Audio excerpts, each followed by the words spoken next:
मंच ने, रामलखन सिंह यादव स्मृति मंच ने जब यह काम करने का काम किया तो उसके बाद भी 1 साल के बाद में आप इनकी कहीं प्रतिमा भी नहीं लगा पाए। वहाँ की बिहार की राजनीति रामलखन बाबू के बिना अधूरा रहा है और आने वाले दिनों के लिए भी अधूरा रहेगा। रामलखन सिंह यादव स्मृति मंच के द्वारा शेर बिहार रामलखन सिंह यादव की 104वीं जयंती बेली रोड स्थित मंच कार्यालय में धूमधाम से मनाई गई। इस अवसर पर मंच से जुड़े पदाधिकारी एवं सदस्यों ने पूर्व सांसद रामलखन सिंह यादव से जुड़ी स्मृतियों को साझा किया।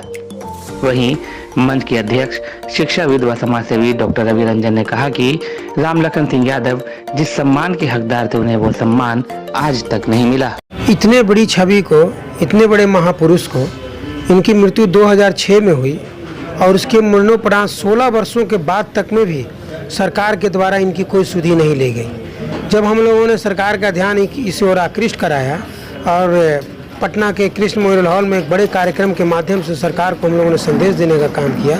तो माननीय मुख्यमंत्री जी ने राजकीय जयंती की घोषणा की और उस वक्त घोषणा होने के बाद आज 1 वर्ष होने के बावजूद में भी इनकी प्रतिमा का अनावरण नहीं किया गया और जो यह घोषणा की गई थी कि राजकीय जयंती मनाई जाएगी, हम पूछना चाहते हैं सरकार के तमाम हुक्मरानों से कि सरकारी जयंती मनाने का वो वादा क्या हुआ। निश्चित तौर पर आप कह सकते हैं इतने बड़े महापुरुष के परिवार होने के बावजूद,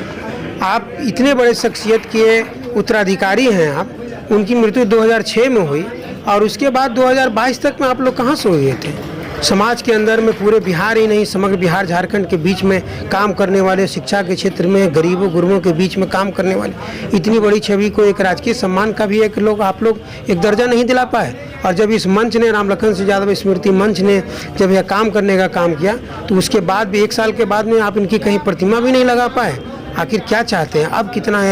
मैंने उनके उत्तराधिकारी होने का फ़ायदा उठाइएगा। कम से कम इतने बड़े महापुरुष को एक उचित सम्मान देने का तो काम होना चाहिए। अब देखिए, ये तो ऊपर की बात है, लेकिन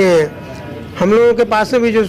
कुछ खबरें हैं इसमें निश्चित तौर पर उस समय जब गठबंधन की सरकार थी तो उसमें कहीं ना कहीं हस्तक्षेप था जिसके कारण यह काम रुका है। लेकिन मैं माननीय मुख्यमंत्री जी से आग्रह करना चाहता हूं कि आपने यह घोषणा किया था, इस पर अमली जामा पहनाने का काम करें। तो सरकार को हमारे कई वक्ताओं, हमारे कई साथियों का जो भी हम लोगों का आज इस मीटिंग के माध्यम से जो विचार विमर्श होगा, हम लोग सरकार के साथ अपनी बातों को कागज के आधार पर भी रखा करेंगे और नहीं होगा तो हम लोग फिर से आंदोलन करेंगे और फिर से हम लोग बिहार के कोने कोने से जो इनके अनुयायी हैं रामलखन सिंह यादव स्मृति मंच के, वो जुटेंगे और सरकार को हम लोग बताने का काम करेंगे। हम लोग, मैं तो यही कहूँगा कि बिहार की राजनीति रामलखन बाबू के बिना अधूरा रहा है और आने वाले दिनों के लिए भी अधूरा रहेगा, क्योंकि रामलखन बाबू का जो कार्य करने की जो शैली थी और उनका जो सोच था उस ज़माने में बहुत ही प्रशंसनीय रहा है और अनुकरणीय भी है। आने वाली पीढ़ियों में उनको रामलखन बाबू की कार्यकलापों को और चलो चलें कलम की ओर एक अभियान को हम लोग सतत बढ़ाने का प्रयास करते रहेंगे। बहुत सारी बातें मंच के अध्यक्ष रवि रंजन जी ने विस्तार से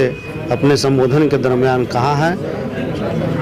उनकी बातों से हम लोग अवगत हैं और आगे बढ़ चढ़ करके हम लोग मंच के बढ़ोतरी के लिए कार्य करते रहेंगे। ये रवि रंजन जी और इनके टीम के द्वारा ये बहुत अच्छा कार्यक्रम, इस कलम का जो कार्यक्रम चलाया गया और इन्होंने बहुत विस्तार से भी बताया है। रामलखन बाबू का भी यही था और शिक्षा से ही हम लोगों को ये सारी चीज़ें प्राप्त हो सकती है। बहुत छोटा शब्द में हम बोलेंगे